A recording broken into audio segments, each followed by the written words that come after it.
Buongiorno e ben ritrovati con il TG Flash di New Sicilia, gli seguiti titoli più importanti della mattina. Sequestro da 10 milioni di euro disposto dai finanzieri di Catania nei confronti della società President SRL, riconducibile agli stessi soci del Residence Vampolieri SRL, proprietaria di una nota struttura ricettiva da Cicastello. L'accusa è di bancarotta fraudolenta aggravata.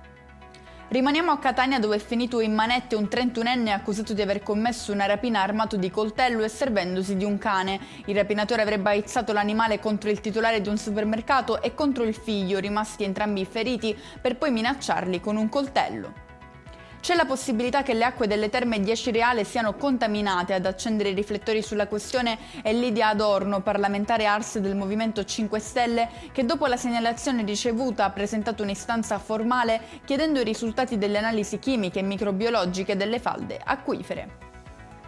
Sequestro di cocaina a Trapani da parte della Polizia di Stato. A finire nei guai è un operaio incensurato che la nascondeva nel suo armadietto in un capannone dell'area portuale. Il via alle indagini è stato dato dai sospetti sorti dalla presenza dell'uomo in alcune zone di spaccio. Continuerà sotto la guida di Luigi Rizzolo la gestione di Sicindustria. Il via libera è arrivato dall'assemblea dell'associazione. L'imprenditore palermitano specializzato in energie rinnovabili e dell'edilizia era stato eletto nel 2023 e ora proseguirà per il quadriennio 2025-2029.